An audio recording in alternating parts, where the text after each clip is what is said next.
welcome to my channel, welcome to another new view. Yes, this is a knit with me. Okay, this is like my my WiPnChats. This is just knitting, and it's knitting for a reason. Alright, grab cuppas. I think mine is probably cold.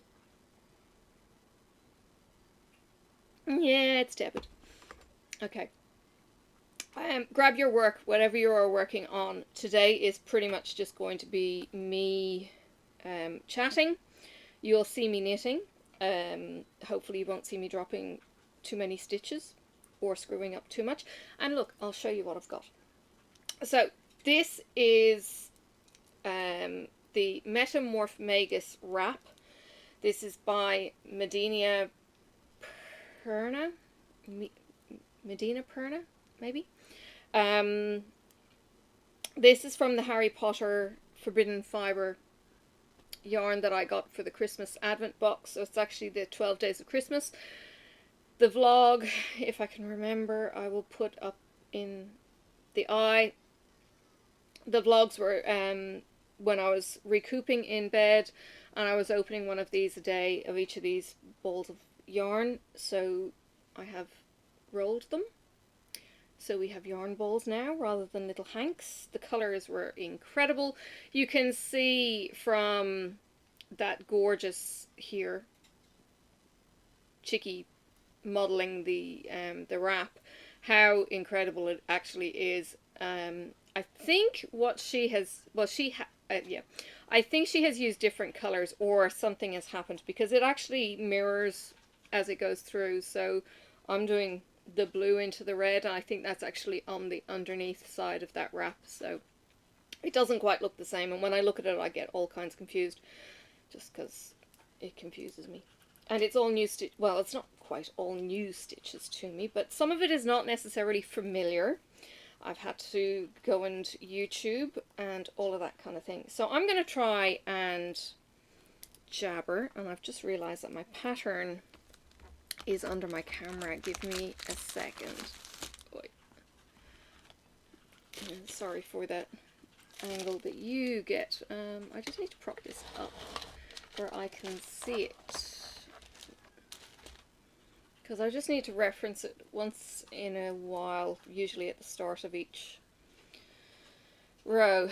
So we are on red. This is CC4, which means we're blue, which means we're on the making, which I should be able to understand because it's slanting that way. So make a stitch and put that in. What's really weird with this, you're actually knitting to symbol. Oops, that doesn't look right. That's a great start. Hang on, let me fix my stitch. And then I'll be able to talk. I didn't put it through all the strands properly, so it's kind of splitting. Okay, so this is 5, so I just do 1. Right. No, and I'm knitting now on the wrong side. Gotta remember I've got a purl on the wrong side. Easier said than done. And then we do that was the purl. Good lord. Let me do the knit. Sweep. Sweep. Alright. I'll get there, don't mind me. 3 purls. I did wonder if I was getting this right or wrong, or all kinds of mixed up, and well, it probably doesn't matter so long as I'm inconsistent consistently. So if I'm doing the same mistake each row, it's going to make a pattern. That's my kind of theory, and I have got a pattern of some kind. Yeah, it's interesting, and because I didn't know what it's supposed to look like, it was like, is it meant to look like this? It's strange. Yeah, I think I did actually send a message to Kristen on Instagram She never got back to me, unfortunately, because I was going, have you used different colours? Because it doesn't look like the same as in your pattern. To be honest, the pattern that I got originally, it was in black and white, which was all kinds of confusing, and I ended up contacting her, as she had said, you know, if we needed a PDF copy, she would just send it with proof of purchase. And I did that, and the colour copy now that I work from is so much easier to read in the car than it was with just the black and white. So if you ever have the chance to work a colour pattern in colour, do so, please. It will make your life that much more easy. Now I hope you can see what I'm doing. I'm paying more attention to my stitching than I am to the cameras. So, it's Easter. Today is actually Easter Sunday. We haven't done the Easter eggs for the kids because we just haven't. I've had a late morning sitting in bed actually doing maths. And we had daylight savings flick over this weekend, so, you know, it was all kinds of cool. Although I did stay up until midnight last night finishing a stitch. I finished my nerd stitch. Sorry? That was last night, yes. I thought it was tonight. No, it never changes on a work day. No, it changes on the Sunday 3 a.m. So yes, we have gained an hour. Right, so last week I was off on the Monday, Tuesday. That was my weekend, and then I was in on the Wednesday, Thursday. Then I was off Good Friday, and then had the weekend, and then I'm back full week next week. Yeah, and tomorrow is a bank holiday. Ooh. I just knitted that, and I needed to have done all the others. So, yeah, it's going to be a quiet day in the office tomorrow. So that will be interesting.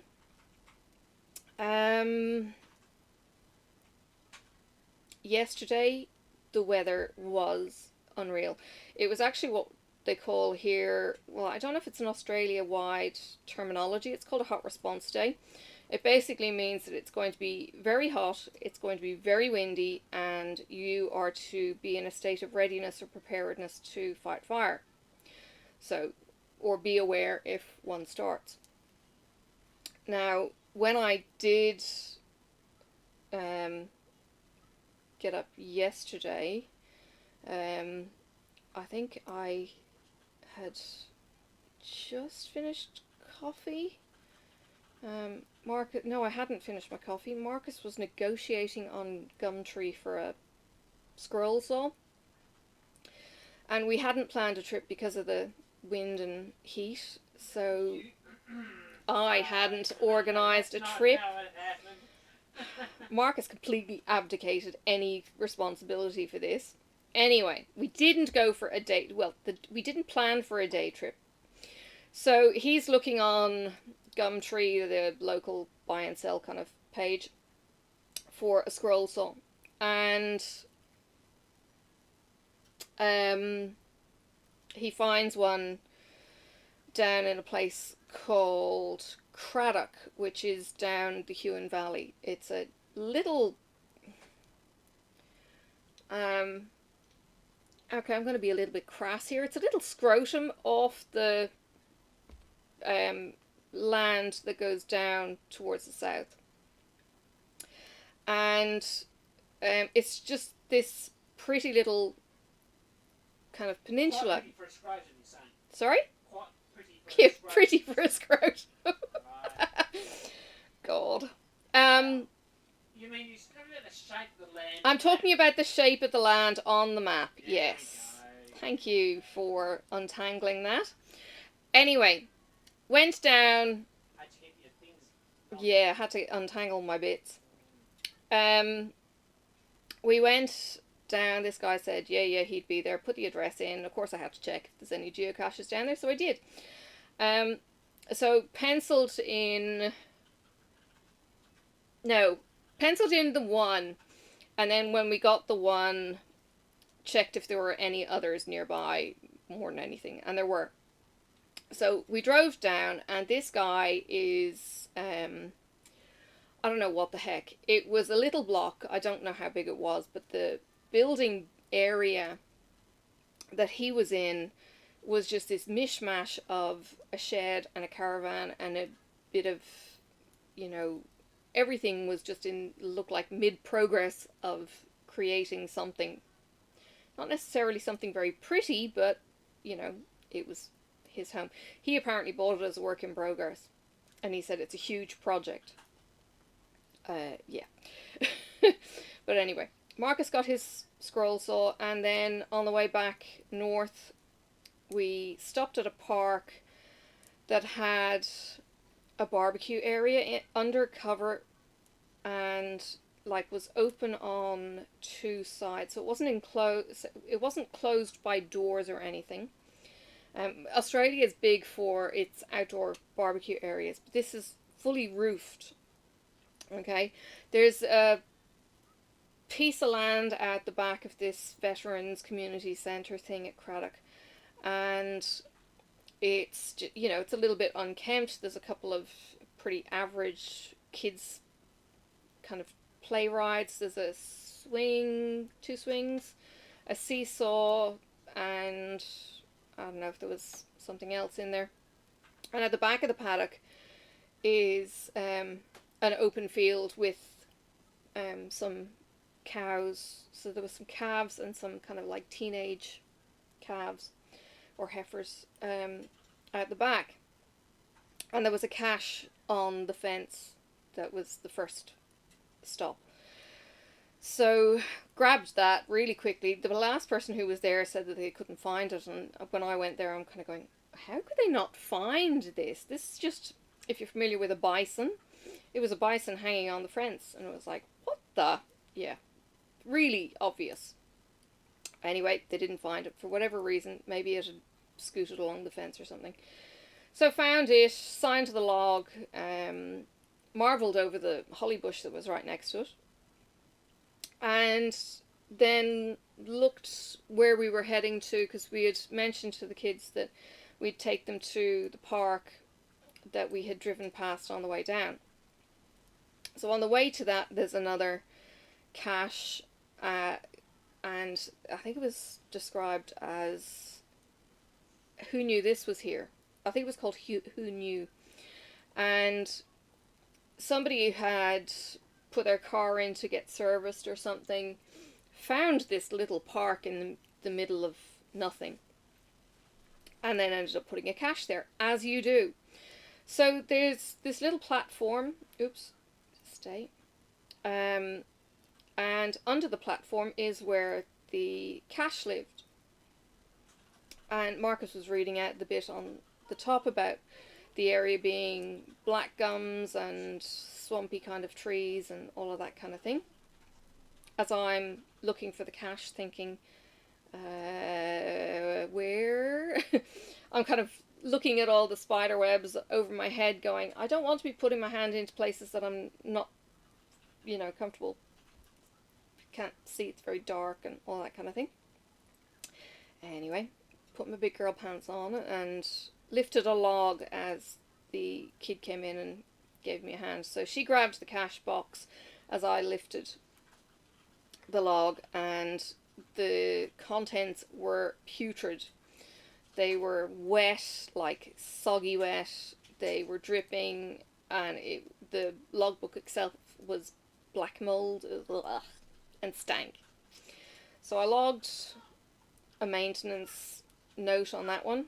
Didn't sign the log, as you would normally do, because it was too wet to sign. Other people had put in bits of paper to say that they were there, but I didn't even do that. So the owner needs to do some maintenance on that, and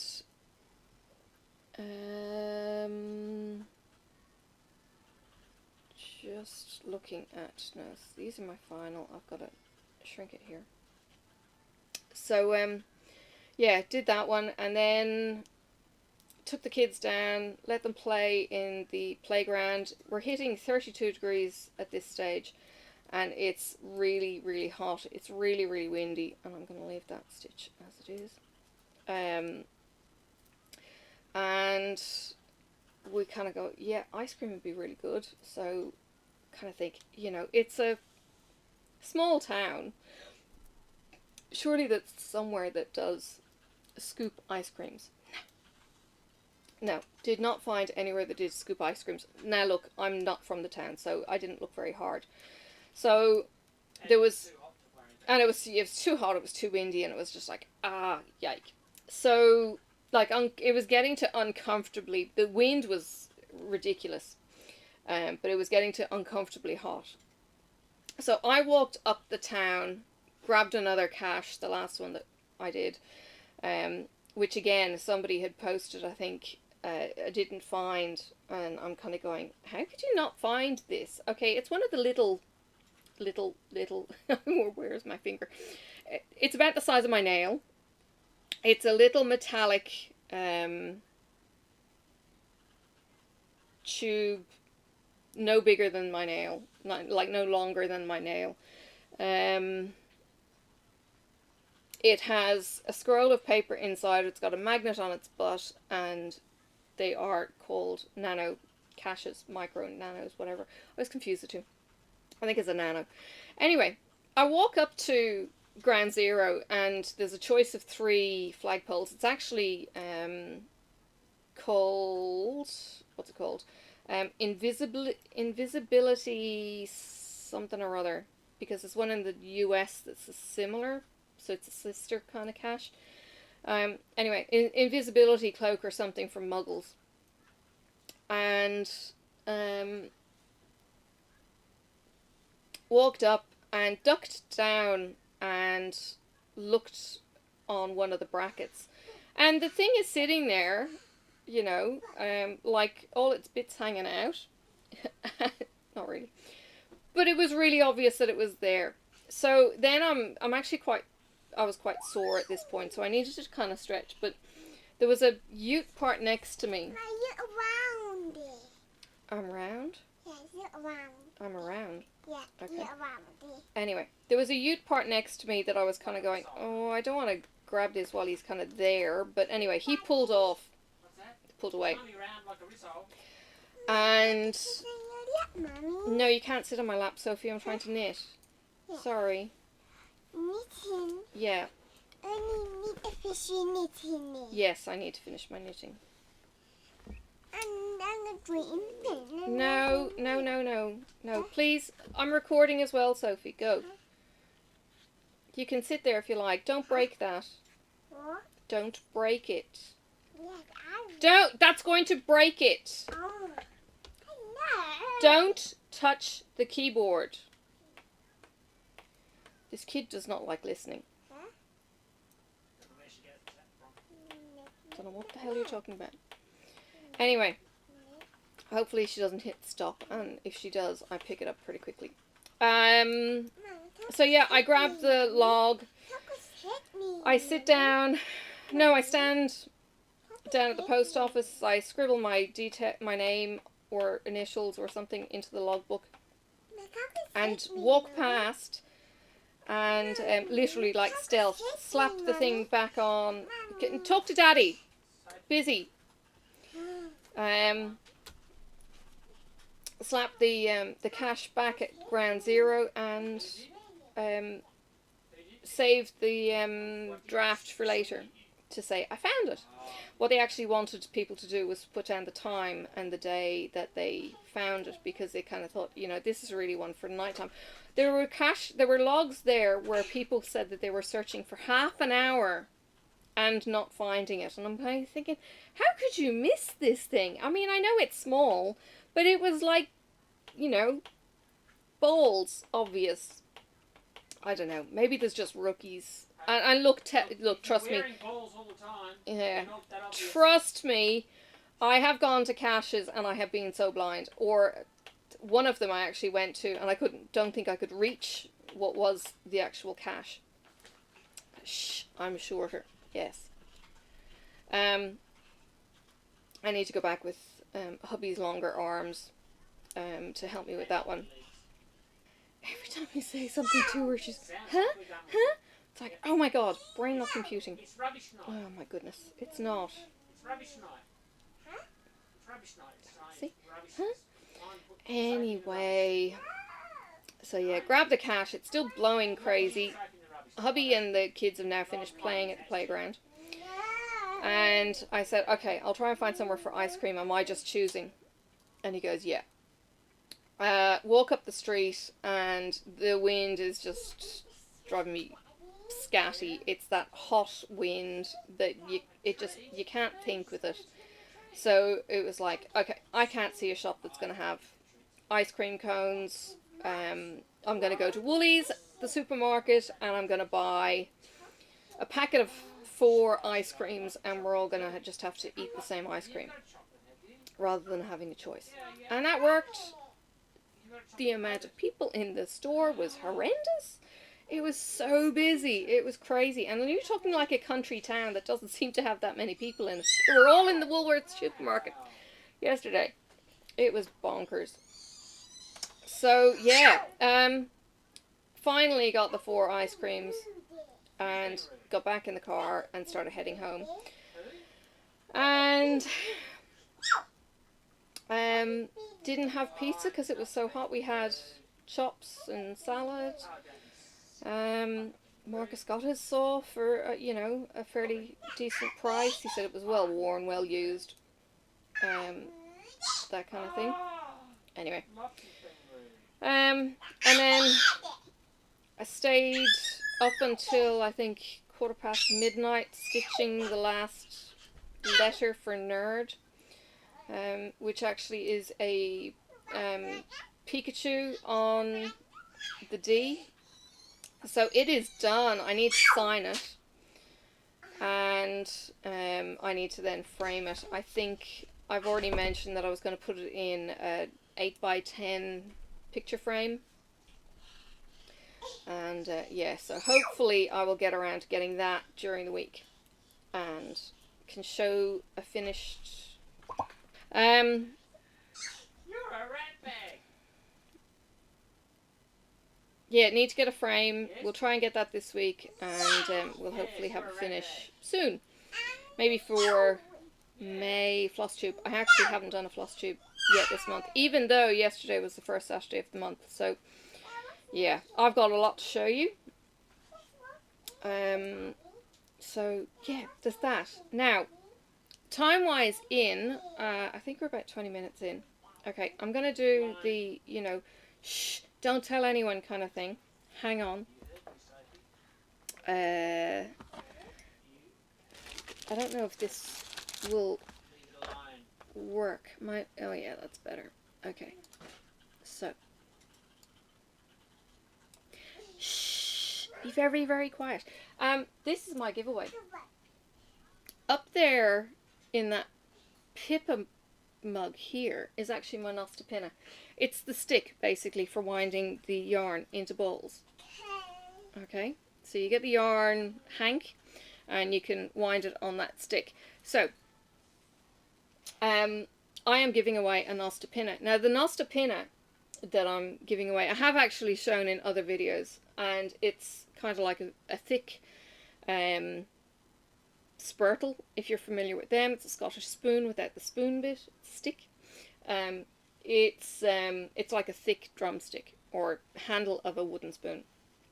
So the Nostopinna is made out of a local hardwood called Hue and Pine. So it's Tasmanian made. I actually have a friend of mine who is a wood turner, and I asked him if he could do one or if he knew anyone who could, and he didn't do them, but he did get me on to, he asked his friend to do one that he knew. So this is handcrafted from a local Tasmanian creator. It's very, very pretty. It's pale. It's kind of honey yellow. And yeah, I could get up and get it, but no. I might put a picture in. when I do my post editing, so you really have an idea what you're looking at. So for the giveaway on that, you'll be getting a Pippa package. I will figure out how I'm going to ship it. It may look like it's coming in a small diamond painting box. It may come in a small diamond painting box. I don't know. Or I may get an artist's tube, sort of packing tube. So yes, it will be properly protected, but it might have some goodies and other things because this is coming from me. Whereas the other videos, the Easter eggs, are not coming from me directly. So, the word, sheep. How are you going to put the word sheep into a sentence? There is your challenge. Alright, I'll get out of the video and let you watch the knitting again. Alright. Hello.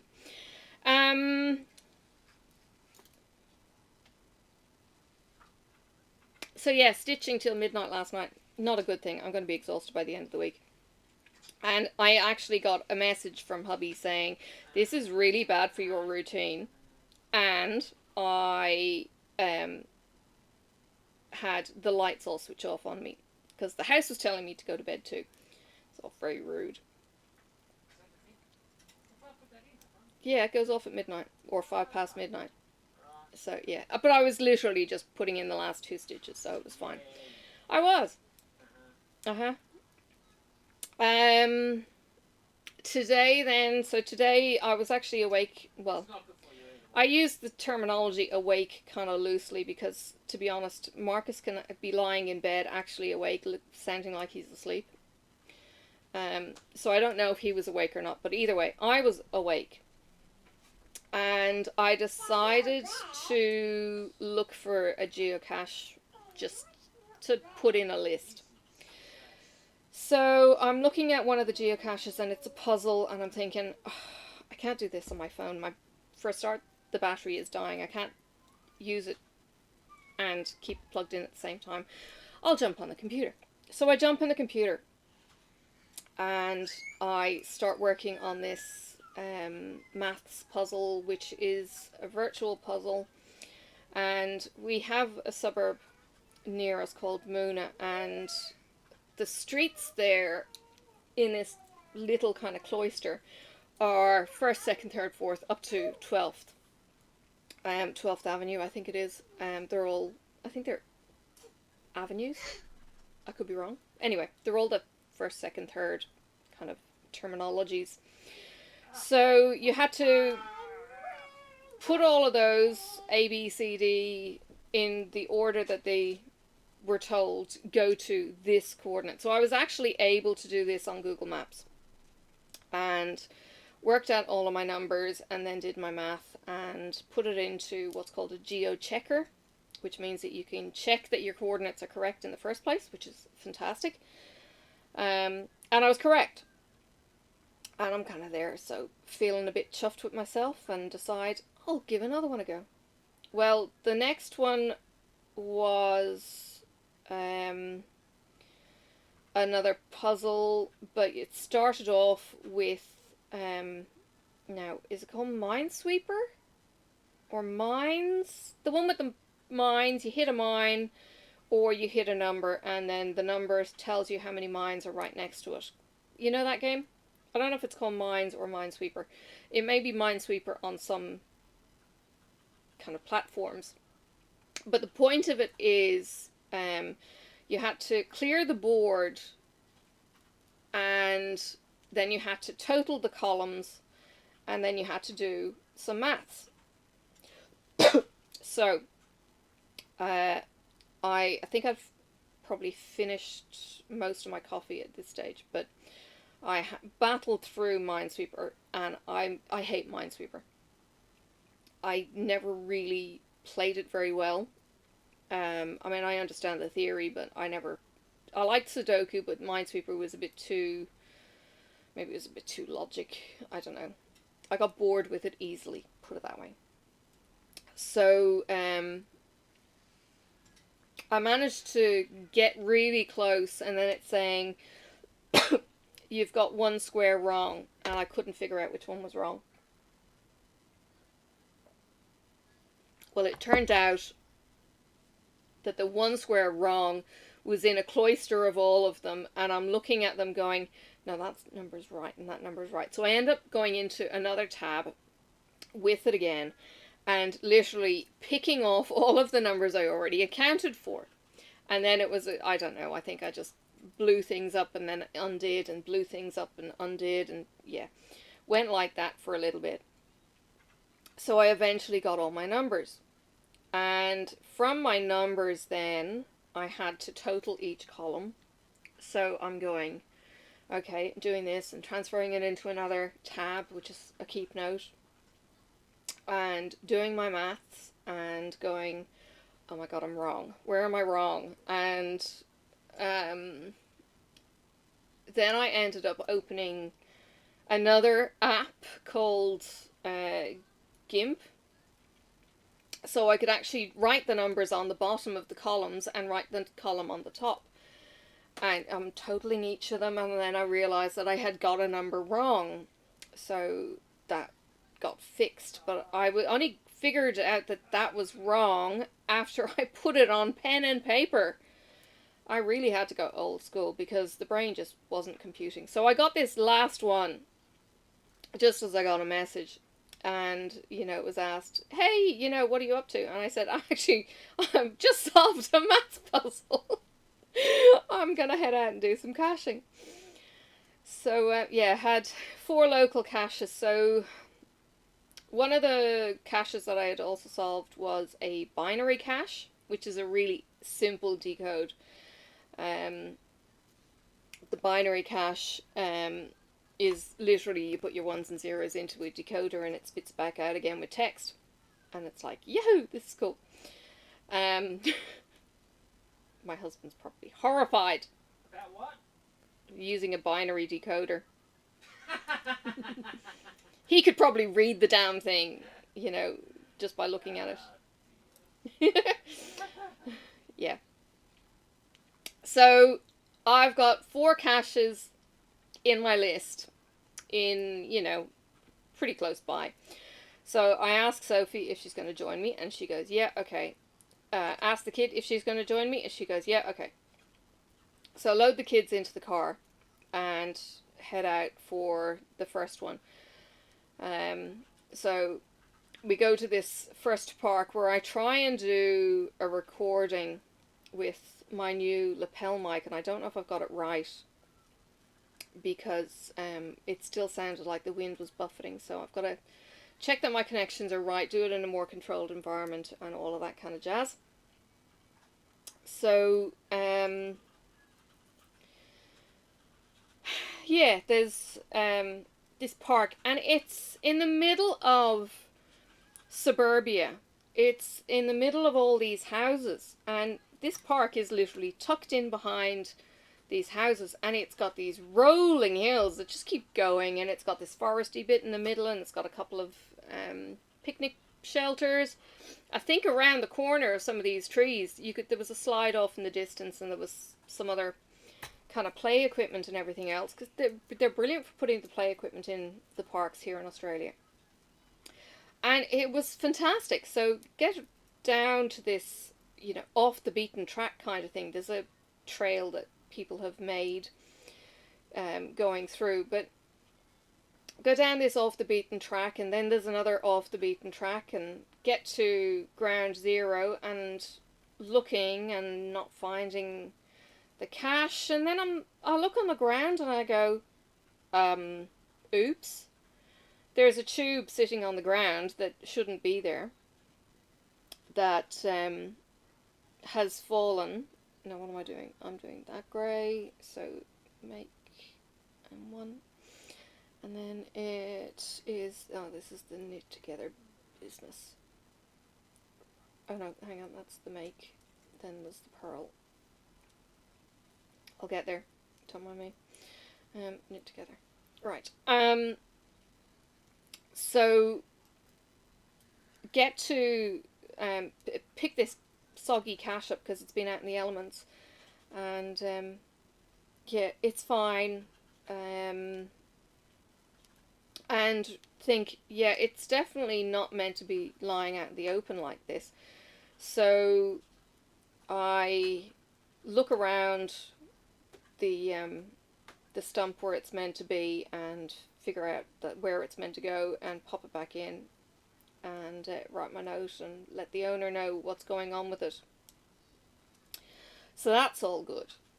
Then the kids, well, the big kid wants to go play, so she goes tearing off as she does. And Sophie is getting cranky and tired at this point, but we managed to get her up the hill together. Oops, that was a slip, not a knit. We get her up the hill together and we head off to the next one. Now the next cache was at a rivulet walk, and normally during the week there's like a drive-through coffee donut kind of place, but there was parking around this time around, so that was good.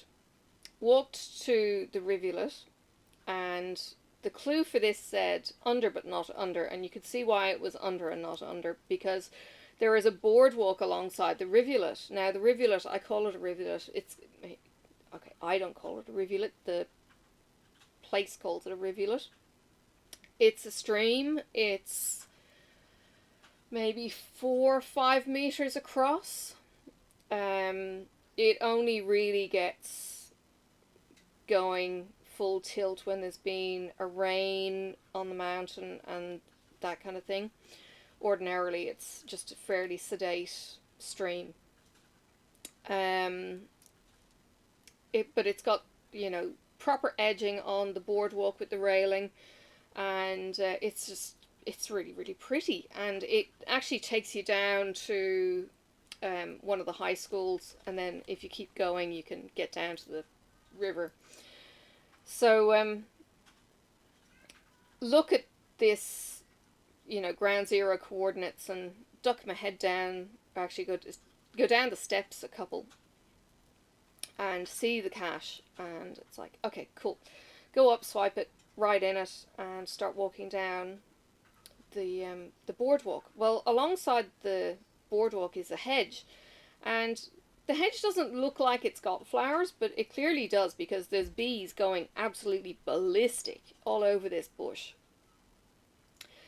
And one of them actually clonked me on the forehead. Carmen said, or the kid said, that one went into her mouth.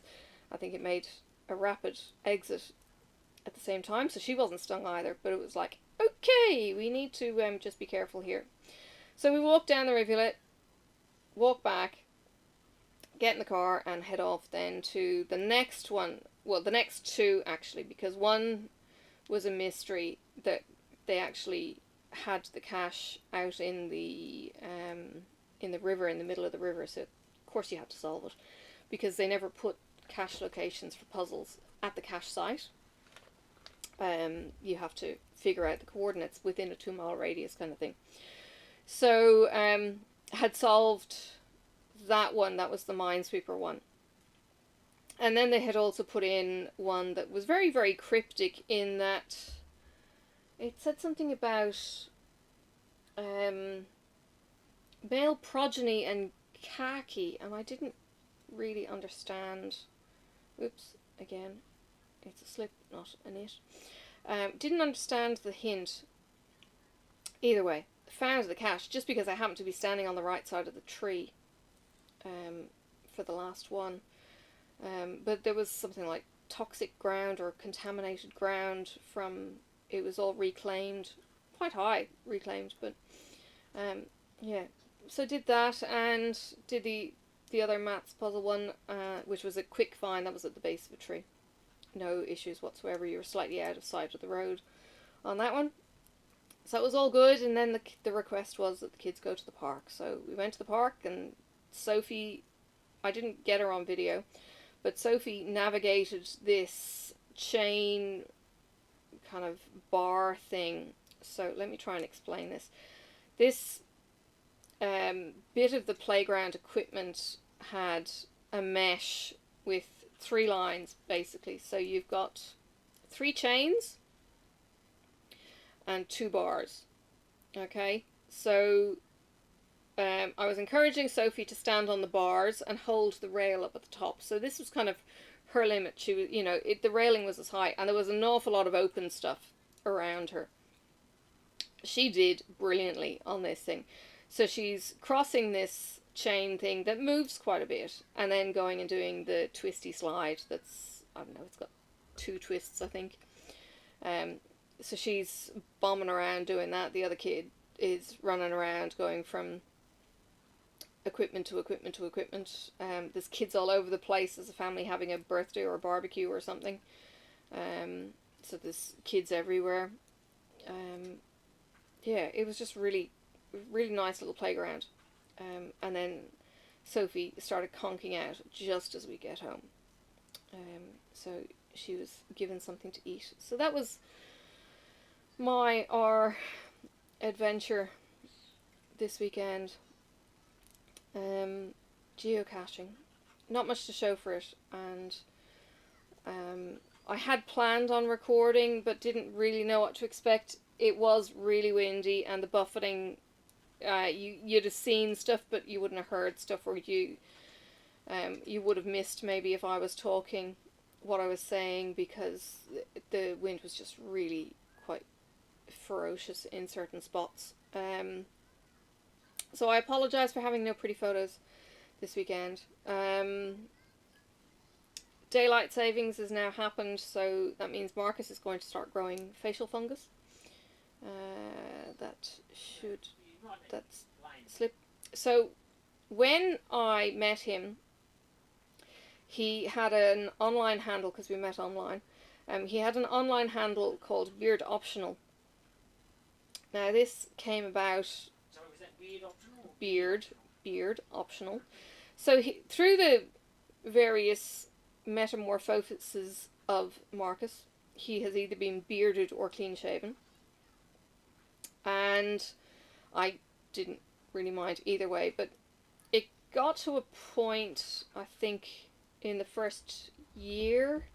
I think when I met him, he had a goatee and moustache. Goatee? Full goatee? No, but okay, so yeah, it was the full goatee, not just a chin kind of thing. Gosh, that's not like goatee, that's... I don't know what, yeah. Anyway, so he had facial hair. And when he shaves, he gets a very close, smooth shave. So it was a bit like having both options with the goatee. And then in the summer, he shaved it. So the first year we were together and he shaved, he's sitting, like, he actually takes half of it off. And I see some of that progress, and then he might have cloistered himself off for the duration, came out all shaven, and it was like, holy cow, like, you're a different human.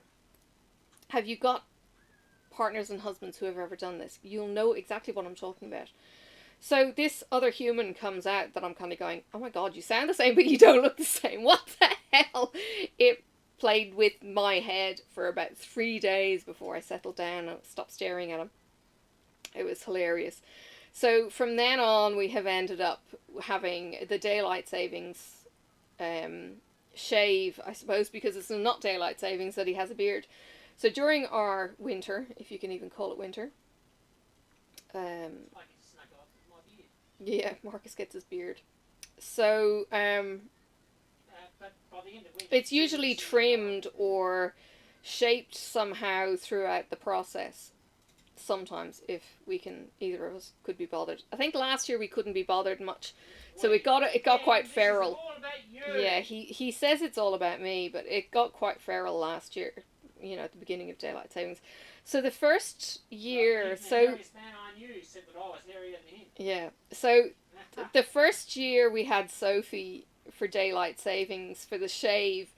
We actually sat her down and let her watch him shave, because we did not want her to go and have a ballistic fit, not knowing who the hell this man was. Bad enough that I didn't know who this man was, but for Sophie to freak out was like, hey, we've got to avoid this. So she sat there and watched him shave last year. It was hilarious.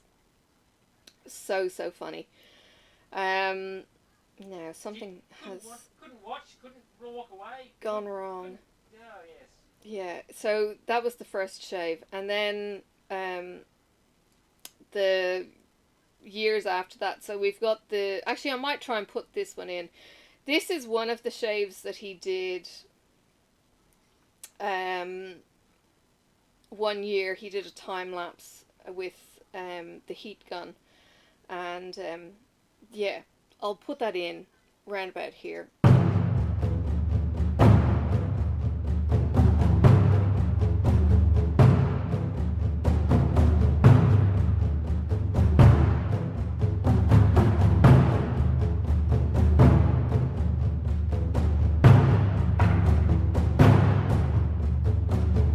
And you can enjoy that and show it to your hubbies and stuff. It was just something fun to do.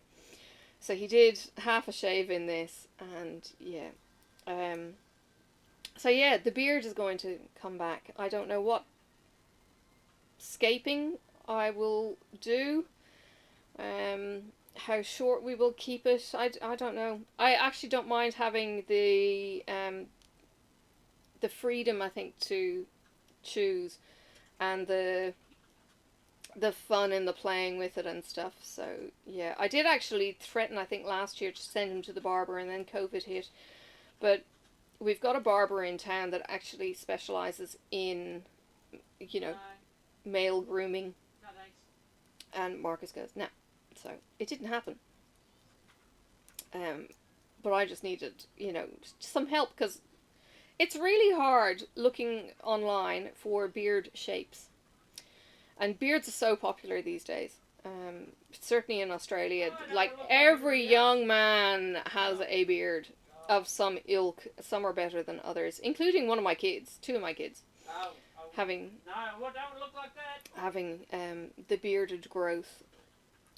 Mind you, they're both red, blonde. Come on, don't even put me in the same class. Whereas as you. Marcus now has these grey streaks, like white grey streaks, and then the rest is somewhat brown, dark grey. Yeah, I'm not two-tone, I'm multi-tone. Yeah, he's multitonal. So yes, yeah, it's interesting. But the rapid change from the bearded to unbearded is, yeah, it's hilarious. So I think both of the kids actually attacked him last year with scissors, frightened the crap out of him, because, you know, the kid is waving around these bloody big scissors around his face. But they got there. They put ponytail ties on it and then chopped those ties off. It was a lot of hair. Oh, it was crazy. But we do have some fun. Yes. So, yeah. And yesterday, being the 32 degrees, it was the hottest ever recorded day in April in Australia. Or, sorry, maybe in Tasmania. We were hotter down here than the mainland was, apparently. It was disgusting. Now, yeah, it was seriously insane. So, yeah, not a pleasant day. But we had no bushfires. You know what? I know you guys don't live in Tasmania or anything else. The most recent thing that seems to be happening is people seem to be getting shot at the north end of the state. Shot. Somebody apparently was shot in the back or something, had pellets in her back. Cause we've got this, he's called the Vigilante News. He's a, you know, gossipy bitch. I think he just listens to police scanners, to be honest. And he kind of says, "Ooh, there's an incident that's happening." Ooh, I meant to talk about an incident that happened. Yeah, it's a bit sensationalized, but yeah, it's not very nice. Easter weekend, apparently there's a massive traffic operation on with the police. They have the transport involved, so any unworthy vehicles will also be nabbed. That would be nice, because there's some clunkers out there still. Anywho, what was I going to say? That needs to be a slip. Sorry, there was a funky thread. So, yeah, last night I was sitting stitching. Marcus was over at the other coffee table, and suddenly I see these red and blue lights flashing against the curtains, and it was like, what the? And it was just creeping up with the lights flashing, and I couldn't see directly. Like, literally all I saw was the light bouncing off the curtain. And Marcus didn't see it from his angle. So I throw my shoes on, grab the phone, and leg it out of the house. Turns out it was a fire truck heading up the hill. And it does a turn around at the top of the hill. My two neighbours are outside because they have also seen the, you know, yeah, the sparkly lights. And, yeah, it was like, turned the lights off as it was cruising back down the hill, stealth mode. And, that was it. And it was like, couldn't smell any fire because, you know, high fire danger, you know, you just want to be on alert. Couldn't smell any fire, couldn't see any fire, nothing like that. Looked up on the fire page and it just said a fire on the street. That was, they have different statuses, and this one was going, so it means the fireys were going and checking it. But yeah, no drama in the end. Very disappointing.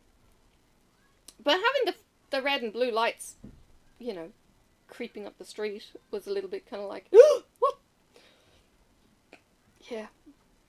I think the kids were playing, so they didn't get to see it at all. But yeah, the fireys are pretty good fun over here. The fireys will actually, during the Christmas period, they will do a Santa run, and they will actually cruise particular streets, like the local fire brigade, so I think the volleys. They will actually cruise the streets and will throw lollies to the kids and stuff. So yeah, they're a great bunch of people. Yeah, even if they do sleep all the time. Yeah, so they're, yeah, great service. So, yeah, but we don't get fire trucks up the hill all that often. So, yeah, that was the adventures yesterday. Right, now, with all of that said, I'm actually going to let you go. This may be a little bit shorter as a WiPnChat, but, you know, it is what it is. I don't normally knit at home. The knitting, because of this project, because it's so small, and it actually has such a small, you know, turning circle, for want of a better term, because it has such a turning circle, and I don't recommend you actually thread your wool onto the needles. Sometimes you could split the yarn, but I'm doing it anyway. Because of the turning circle on this, it actually works really well for my car trips, and because this is only, well, this current bit is 89 wide, because it's only 89 wide, I can actually get a single row done on the way into work. Sometimes I can get two, depending on which row I'm actually knitting. So there is my Metamorph Magus pattern. Oops. But isn't it gorgeous? The colours are amazing. I do actually have a colour change coming up. I just weighed this one. These are 20-gram balls, or your hanks.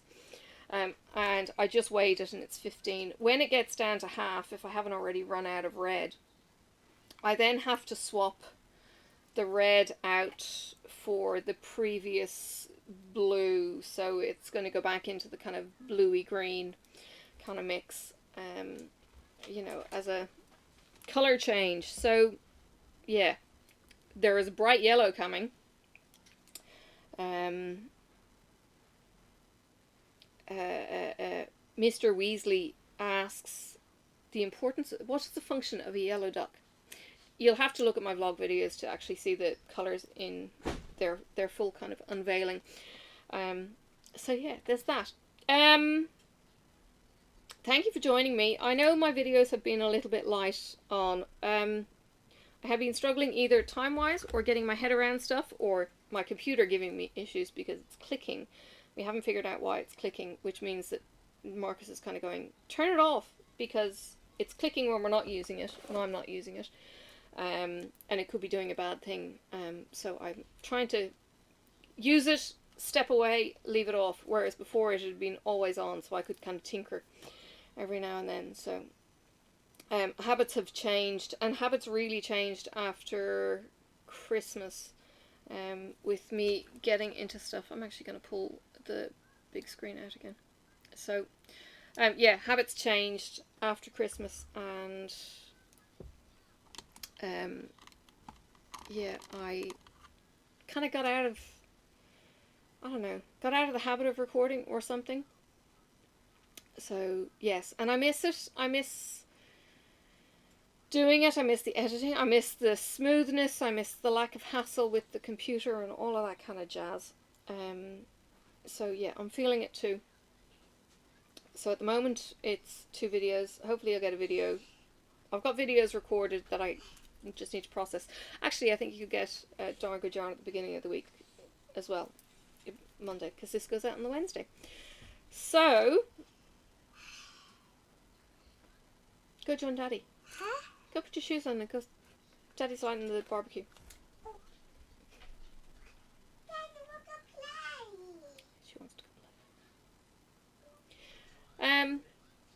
Yeah, it's Sunday roast dinner time, so Marcus is lighting or lit the barbecue, and we've got lamb to throw on the barbecue to have with salad, and yeah. I will see you all on the tubes. Please take care of yourselves. I know a lot of people are getting the COVID vaccines. Please stay safe. Please note any symptoms whatsoever and log it with the people so that they can be informed. Have you mentioned that you're becoming attuned to the idea of the Australians having salad with roasts? Not attuned, but it's more summer. acceptable. It's acceptable during the summer. But it wasn't before, was it? This is a relatively new Yes, thing it is. for you. It is new this year. Yes, because cooking a roast was not something we wanted to do on the stinking hot days. It wasn't that hot. We had like 1 week of summer this year. I'm just saying that this was something that was just foreign. Yes, to it the- kind of the fell out of the concept. tree. This roast on a barbecue with salad. I like to have smoked turkey and cheese toasted sandwiches next year or something, for Boxing Day. Right. Okay. All right. Look after yourselves, please. I've had my 2 COVID vaccines now. I'm actually due to get my flu vaccine next fortnight. All the jabs. But my arm is not as tender as it was after the first jab. So things like that. So a few of the people that got the vaccine last time around, they said that they were really, really sick. A couple of days after, it completely wiped out. Note all of those symptoms. There is a database that the people are using to figure out what the responses are, what's a normal response, what's a not so normal response. It is a flu vaccine, so you are going to respond in some way, shape or form potentially. So while some of it they know what to expect, it's the outliers that they need to know about really. So please be mindful of that. It's not about have you vaccinated, have you not. If people choose not to, please don't punish them for, I don't know, making that decision. My GP hasn't done it yet. He thinks that there are more deserving people who need it rather than him. We are still COVID free in Tasmania, so it's not like it's hammering down our door either. So we have got that little bit of leeway. They had a lockdown in Brisbane last week, so they released it really quickly because there were no more community transmissions. So again, people are doing the right thing. They're moving very, very fast. So it's kind of like we're COVID free, and then it's like spike, and then it's like lockdown, and then it's like and it just has nowhere to go. So yeah, we've learned and we've adapted, but we've been very lucky in Tasmania that we can still be mask free, except at the airports. So yes, I know it's not so fun and adorable elsewhere in the world. Alright, on that note, I will see you around the tubes. Bye for now. May the road rise up to meet you. May the wind be always at your back. May the sun shine warm upon your face, and the rain fall soft upon your fields. And until we meet again, May God hold you in the palm of his hand.